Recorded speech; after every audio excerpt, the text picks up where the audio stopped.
क्या भगवान मेरे भजन को देख रहे हैं? क्या वो मेरी ये लाज रखेंगे कि मुझ जैसे अधम को भी प्रभु मिल जाएंगे, मुझे भगवत साक्षात्कार हो जाएगा? अत्यंत अधीर हो गए, अत्यंत अधीर हो गए। क्या मेरा उद्धार हो पाएगा? क्या श्री हरि मुझ पर अनुग्रह करेंगे? क्या पांडुरंगा मुझे दर्शन देंगे? क्या पांडुरंगा ऐसे किसी महात्मा का दर्शन कराएंगे जिसको भगवत साक्षात्कार हो गया है? क्या भगवान मुझ पर संतुष्ट हैं? उनका चित्त ये बातें सोच सोच कर विकल होता कि ना भगवान का साक्षात्कार हुआ, ना ऐसे महात्मा का हमें साक्षात्कार हुआ जिनको भगवान मिल गए हैं। मेरी बुद्धि स्थिर कब होगी? मैं भगवान के रहस्य को कब जानूंगा? क्या शरीर छूटने से पहले ही पांडुरंगा का दर्शन हो जाएगा? विठ्ठल भगवान का जब दर्शन होगा तो मैं उनके चरण पकड़ लूंगा, उनके चरणों में लौटूंगा, गदगद कंठ होकर रोने लगते। कहते ये कब होगा? ऐसा कब होगा? मेरे सामने प्रभु होंगे, मैं उनके चरणों में लौट जाऊंगा, रोऊंगा बार बार, और वो मुझे करुणा करके फिर उठाकर अपने हृदय से लगाएंगे और तुकाराम जी रोने लगते। ये देखो भक्तों का सुख, क्या विचार चल रहे हैं, उनके विचार कहां हैं? यही भजन की उन्नति है, जब विचार हमारे ऐसे चलने लगे। क्या मैं देख पाऊंगा कि चारों तरफ से प्रभु अपनी भुजाओं से मुझे आवेष्टित करके गले से लगाए हैं? कैसा रूप होगा मेरे प्रभु का? मुझे कैसी अपार शांति मिलेगी, मुझे कैसी तृप्ति मिलेगी। बस यही धुन चलने लगी श्री तुकाराम जी के। अब वो अपने मन ही मन ये सब भाव करते। एक दिन एक भाव बड़ा दृढ़ हो गया इन भावों में से कि मुझे ऐसे संत पुरुष का दर्शन मिले जिन्होंने भगवान का साक्षात्कार किया हो, जिसने प्रपंच का पूरा बही खाता ही उड़ा दिया हो, कोई प्रपंच नहीं, एकमात्र भगवान में लीन। क्या ऐसे संत मुझे मिलेंगे? तुकाराम जी के हृदय में प्रबल लालसा। जितने पद लिखे थे, पीछे आपने सुना था कि इंद्राणी जी में बहा दिए, लेकिन एक भी शब्द गीला नहीं हुआ। जेव कहते विठ्ठल भगवान अपने पास उस वाणी को उठा लिए। तुकाराम जी ने कसम खाई, जिंदगी में कभी किसी के आगे हाथ नहीं फैलाऊंगा और किसी का प्रतिग्रह नहीं स्वीकार करूंगा। अगर स्वीकार करूं तो मुझे पाप लगे। शपथ है, मैं कभी किसी का प्रतिग्रह नहीं लूंगा।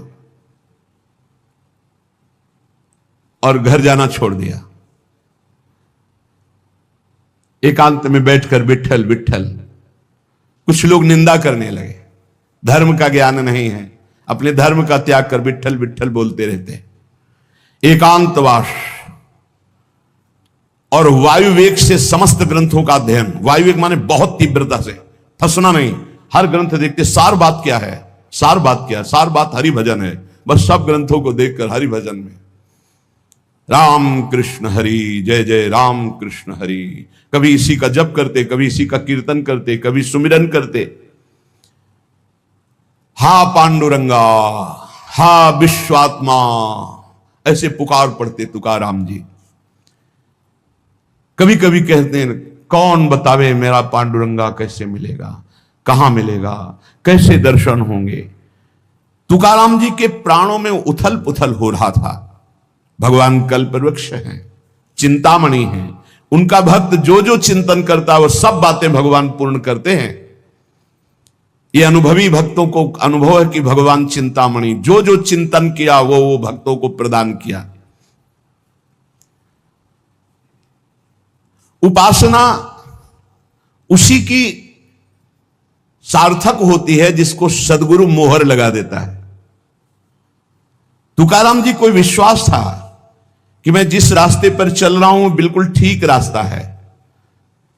जो मैं जप रहा हूं राम कृष्ण हरि, ये परम महामहिम है।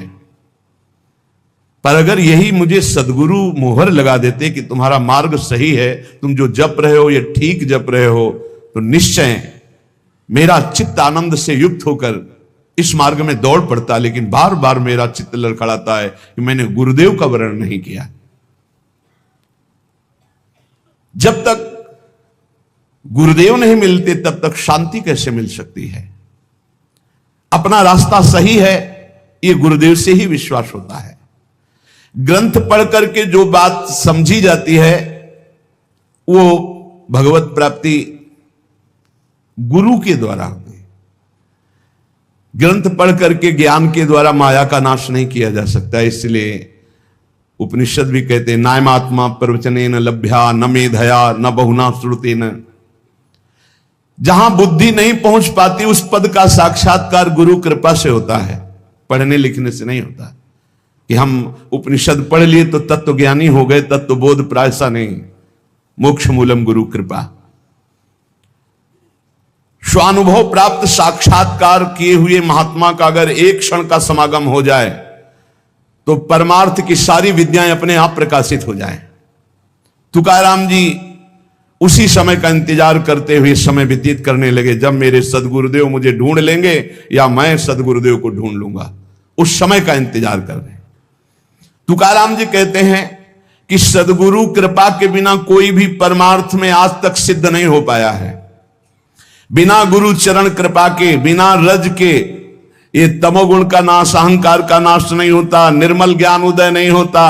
आत्मज्ञान उसी को प्राप्त होता है जो गुरु निष्ठावान होता है, जिससे जड़ चेतन ग्रंथ का भेदन होकर जीवन मुक्त महापुरुष होता है। वो केवल गुरु कृपा से ज्ञान होता है, वो पढ़ने लिखने से नहीं होता है। समग्र वेद शास्त्र पढ़ डाले, योग आदिकों का खूब अभ्यास कर ले, कभी उसको सफलता नहीं मिलेगी जब तक गुरु कृपा नहीं होगी। कमाई तो अपने ही परिश्रम से होती है, पर मोहर गुरु कृपा से लगती है। भगवान के दरबार में उस तपस्या, उस स्वाध्याय, उस योग, उस ज्ञान का कोई मूल्य नहीं है जिस पर गुरु कृपा की मोहर नहीं लगी। वो सिक्का नहीं चलेगा। चाहे जितनी साधना कर लो, चाहे जितना शास्त्र स्वाध्याय ज्ञानी बन जाओ। श्री तुकाराम जी महाराज, भगवान के दरबार में उसका कोई मूल्य नहीं होता जब तक गुरु की मोहर नहीं लगती। अत्यंत सूक्ष्म और विशुद्ध बुद्धि के द्वारा जो ज्ञान प्राप्त होता है वो गुरुदेव की कृपा से, अत्यंत शुद्ध सूक्ष्म विशुद्ध बुद्धि जो होती वो गुरु कृपा से होती है। जो अहंकार से शास्त्रों का ज्ञान प्राप्त होता है वो माया को निश्शेष नहीं कर सकता, माया पर विजय प्राप्त नहीं कर सकता। जब भगवान श्री राम प्रकट हुए, भगवान श्री कृष्ण प्रकट हुए, उन्होंने श्री गुरु चरणों का आश्रय लिया, तब और जीवों की तो बात ही क्या है। वेद शास्त्र पुराण और संत सब इस विषय में एक मत हैं। श्रुति की आज्ञा है शाब्दे परे च निष्णातम ब्रह्मण्युपसमाश्रयम। जो वेद शास्त्र पुराणों की व्याख्या में निपुण है और ब्रह्मनिष्ठ, जो स्वरूप का साक्षात्कार किए हुए हैं, ऐसे सदगुरु की प्राप्ति बड़ी दुर्लभ है। श्रोत्री ब्रह्मनिष्ठ, शाब्दे परे च निष्णातम ब्रह्मण्युपसमाश्रयम, जो समस्त शब्द ब्रह्म के पारगामी विद्वान और पर ब्रह्म की अनुभूति से युक्त हैं, ऐसे सदगुरुदेव की प्राप्ति अत्यंत दुर्लभ है।